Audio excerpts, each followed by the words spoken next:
Alright y'all, how to do? We're going to be doing a catch and cook today.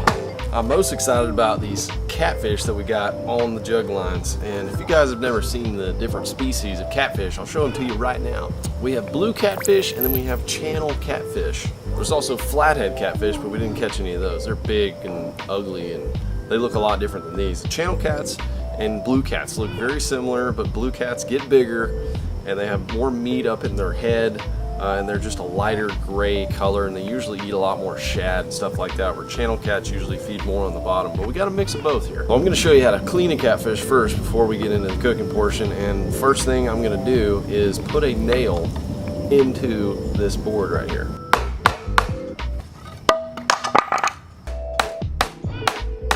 The reason for doing that is I'm going to put the catfish on this board like this with the nail, and that way I can take pair of skinners and just rip their skin off. This is a cleaning set made by Mora. I really like their knives. I have a bunch of their knives, but this is great for catfish. Okay, there we go. There's our piece of meat. I've got my plank and I've got my nail. This is a way to take the skin off to where you don't have to mess with it when you're going to eat it. Take one of our bigger channel cats right here, and we're gonna start off with a boning knife. I like to use two different knives when I'm cleaning catfish, one for just boning and cutting the little fine cuts, and then just a regular fillet knife. They have some areas up in here that you really want to be able to get into. Helps to have just a short little precise knife when you're trying to get around the little pieces parts, and if you just want to cut through like heavy scales and stuff before you get in your fillet knife, because the fillet knife is really sensitive. It dulls down quick, so you don't want to just cut through the heavy bone and stuff like that with fillet knife. I'm going to find that little shoulder up there. We're going to make a cut, and then we want to press the knife towards the spine, so in towards me at this moment. You just want to get in there enough, and if you got a sharp knife, you won't have to dig and cut very much. Then when you get right here, you'll start seeing the spine change after this dorsal fin right here, and you can really start feeling the tiny little bones and things like that. So I like to just kind of open it up with my fingers and just run as close down the spine about a ½ inch down there, and then when I get about right here where I can really cut through easy, I know I'm around that spine. Then I take the fillet knife, and you can easily cut all the way through right there because you're past the rib cage, and then you want to press the knife parallel to that spine and run it down like this. And when you get close to the end, don't cut it all the way off just yet, but you see it's a real close cut to that spine when you do that. That's why you want the fillet knife versus the other knife, because it's thicker and it's meant for more boning. So I'm actually going to do the same thing on both sides real quick. So then I'm going to make a cut right here, make a little triangle. I want to make sure I cleanly cut all the way through there, lightly pressing. I'm just making a little, you'll see why in a second, just a little cut like that. Then I'm going to stick his head on this spike right here, a way to pull his skin off. So I'll go right there in the corner, and we just pull down all the way. These are cheap. You can get them at almost any sporting goods store. Carries catfishing supplies. And then we just cut the end. We make our final cuts up through here. Just staying close to the spine. Cut around the rib cage.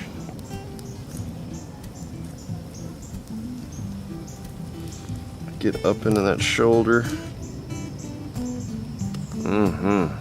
And there's where you want that boning knife, so you can get all the way up in there. I think that's the best part of the catfish, and then you have all that big main fillet. And then there's no skin, so you can just put that right in the grease. Man, there's a lot of meat on these last two guys. All right, now we just got to clean old Big Bertha here. Fantastic fillets. And look at these big ones. These stud puppies right here. Look at that one. Woo-wee. So we're now going to put these in the food saver, seal those up so we can do a fish fry. Ladies and gentlemen, are you ready to get down with some delicious Southern fried catfish. Well, I hope you are, because I am. I am starving. I went for a long run today. I've been working on wood projects. Working up a sweat, I'm ready to eat. Waiting on OSG to get back from baby shower, doing baby shower things. I'm sure she's worked up an appetite too, 'cause she's pregnant. What better way to do a family night dinner with some southern fried catfish? We're gonna do it 2 ways though, y'all. You know we gotta do that Frank's Red Hot on there, and we're gonna do it the regular way, 'cause someone in this household likes very traditional stuff. Here we go now. We're in Lake Fork Mom's kitchen right now. It's looking great, Mom, you're doing good. I just want to show you guys how this works here. Vacuum sealing these. This is a great way to keep things fresh. Wow, trying to make a cooking show here. So anyway, these are our delicious catfish fillets. Look at them. Have you seen these, Mom? Have you seen the juiciness? Those look good. They look good. They're nice and fatty. Let's break those things open. Somebody's getting hungry. That's right. We're waiting on our person here. About 5 or 6 fillets, 2 of them are Mondos. Thank you so much. See that? It was very TV-like. Just scissors appeared out of nowhere. So we cut these. It's all sealed for freshness. And I want to try to keep these dry. I don't want the juices. Oh, do you want a colander? Yeah. Let's get a No, I don't need a colander. Are you sure? That's a fancy thing that we don't need on the show. The juices contained. Right. Pour them down the sink. Throw that in the trash. Don't leave that laying about. There's the fillets. Okay. What do you think about those? I think they look good. B, what do you think about those?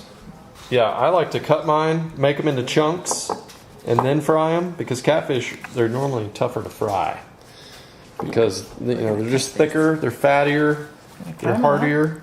I think that's good. We're going to do a cornmeal flour batter. Salt them up. Hang on, before you get too excited about that, don't forget about Frank's Red Hot. No, we're not doing that tonight. Yes, we are, No, Mom. we're not. We're gonna do it on a couple. Okay, a couple, but not on all of them, because... Mama don't like that. Yeah, I mean, it tastes good. I just like them without the hot sauce. Okay, well, All right. you've made your opinion known. Whoa, whoa, whoa! A little too big. A little too big. Filet should look something like this if you're gonna cut them up. You could do a whole fried one, but I like to get the crispiness all around. I call them 2 bites. This is like a 2-bite catfish. Do them too thin, you know, you're just getting too much crispy. And they also cook faster this way. They're easier to get in and out, so you're not daddling with a Mondo catfish fillet, doing a twirly in the thing. Look at that. That is a daggum. That might as well be a steak fillet. Look how thick and juicy that is. Some people don't like catfish because they are just, I don't know. You know, people say they feed on the bottom and whatnot, but I tell you, they're delicious. We have a mixture of blue cats and channel cats in there. But the biggest one, that's a blue cat, and the meat I've noticed on the blue cats is whiter, more like a cod would or something. And then the channel cats, they've got that yellowness, like that fattiness, which I think is really good. Okay. But we're gonna I see. think this could be somebody else. Is that somebody? Yeah, it is your wife. Honey! We've been waiting for you. Oh, well, I'm glad I finally made it. Miss B's been waiting on you, obviously. Can I walk in the door? Come here, baby. Big girl. No. Oh, it's been a stressful traffic day. Your hair says it all. All right, B, calm down. We're trying to make a daggone show here. She loves Stephanie because she's pregnant and she's feeling it. She's like, I want to protect the baby. Go to your shoebox. I need my shoebox. Look. You see this? She knows. Yeah. And that way she won't jump on Stephanie.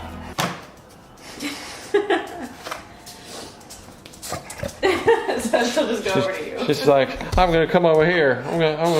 He's gonna protect me. Cooking under duress. It's called cooking with fun. Cooking with fun. Easy. Everyone that has watched my other fish recipes with this raves about it. Literally raves. It is good. That's an old word. It is good. I like it. Raves. Well, hopefully none of you are having bowel issues out there after this Frank's Red Hot. I don't have any issues with it. But what you do is just called smothering and covering right there. That's how we say it in the South. You just want to smother it and cover it. And that acts as your stickiness as well. So pat them dry. You don't have to use milk or egg or anything like that. You just use the Frank's. And then I like to dip it in straight up flour. Mom likes a little cornmeal. She likes a little crispiness in her life. I like the flakiness of the flour, so that's why I just go straight flour. Ain't Mama Southern Bama style? Like nobody sits there, everybody. B, no, B, She wants to grab that yeah. shoe. B, stop. Come here. Yeah, there was a 13 pounder. Do you like to use the fries as like a tester? Yeah, it gets the grease going, you know, lets you know your grease is hot. Get them crispy, then throw the fish in. You get your area ready. You have the red hot right here. We have the traditional right here. And you want to dip them in the cornmeal or the flour right before you put them into the grease. Don't let them just lay around in flour. They get real clumpy and stuff like that. So you go bam, and then you go right in there. You guys have probably seen some of these fish fries. You know what's up. But all you new people, if you haven't tried fried fish, oh my gosh. Ain't quite the best thing for your heart, but it's good for your soul. Another tip for you guys frying fish. After you get your grease going, well, you want to turn it down because you don't want to burn your grease. That's the worst thing you can do for fried fish. Golden little crispies. Ready to go. Okay, I'm ready. let's get the fish. Let's get the fish going. Okay, I'll do it. That is what your coating is going to look like with cornmeal. LFD's going to drop one in there so you guys can see what this operation is all about. It's a light battering. And it goes in there and looks like that. Golden Crispies from the south. That's right. There's a disturbance in the fish fry. When she smells food, she's hungry. She's hungry.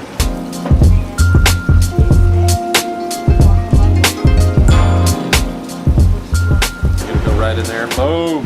I like to slap it in there. And this is what the flour fillet is gonna look like. Yeah. So when you pull them up, we're gonna see some of the, you see, you can tell which one's a red hot with flour and which one's cornmeal. The flour has a much more flakiness. If you'd have had that big largemouth you guys caught on the trot line, we'd have had fish for everybody. Conservation, there you go. So far, we're good. I'm glad you let it go. Tell everybody that's a joke. That's a joke. Yeah, It's a joke. we would never do that. I never get tired of seeing that. Oh yeah. Fresh, organic fish from local lake to your plate. I mean, there is just nothing that makes a person feel better than that. Unless it's maybe a deer. Same concept. I'm glad we can do this as a family. Yes, me too. Thanks for catching them. Of course. I'll enjoy eating them. Okay, now get the rest of them in. Glass of the Frankers just came off. They're a little toasty. I was inside. I know you were. I was out here. There's Yes. a lot of jabberjawing though out here. So it's the girl's fault? Yeah. Gotta contend with that. Don't be blaming this on us. The men are in charge of the cooking tonight. We'll see how well y'all do. 4 girls against It is. 2 dudes. But we are the hunter-gatherers, aren't we, Dad? That's right. Time for a taste test. Mama is hungry. Do I get first taste test? All right. Actually, that would be great because your palate is ready to go. Who's ready to go? And we're gonna have 2 different styles. And I have not had the Franks on the catfish before. I've had it on white bass, I've had it on crappie, I've had it on walleye. Summer catfish, I'm thinking it's gonna be a good move, but we'll see. The cornmeal one's probably cooler. Yeah, it's crispy. So the flour gives you much more crispiness. Like Kentucky Fried Chicken up in here. I don't really taste the red. You don't? Okay, I might have overcooked it a tad. It's a little burned. Okay, now for the regular. A lot less crispy. You didn't have a crunch on that when you bit into it. I would like to marry the 2 flavors. You would. Can I do that? No, because we are out of fish. Maybe on the next run. It has like a slightly burned flavor. Okay, hey, I tell you what. Try this piece, because that one's not burned. That came out of the same batch. This is Frank's. Yep. This is the big moment. Is that the one? That's the one. Yeah! I taste the Frank's, but it still has the crispiness. Ooh, and this is like nice and thick. It's like You see that? That's the difference in catfish, y'all. Is you get that meatiness. It almost is like a chicken or something. It is nice and plump. You get a real meatiness. But it has the crispiness over here. Yes. Okay. So Frank's for the win, is what you're telling me. That's delicious. Okay. Frank's. Mama, Frank's done did it again. Well, that's just her opinion. You want to get in here? I'm ready, babe. I'm ready. It's another delicious meal, y'all. From the lake to the fillet knife to the Ziploc to the frying pan and to your mouth. Some of my best summer memories are doing fish fries with friends and family. And we did another one with white bass over the weekend. So I have had my fill of fish this weekend. It's been good. As always with these catch and cooks, I will post the recipes down below, both. You can try them both and see which one you like better. Or if you have the Delicioso recipe dialed in, go ahead and let everybody know that as well. And I might just have to give me a little crispiness. I definitely overcooked that one. But good news with catfish, you gotta cook it a little longer. You have a little bit more leeway because it's got some fattier stuff in there. If you're down with the catfish videos and you want to see more, let me know in the comments down below. And I hope you're having a blessed day wherever you are and catching some fish, no matter what species. Go out there and get you a tug on the line. Thanks for watching today, guys. Don't forget to subscribe and hit the like button. And I'll see you guys on the next one.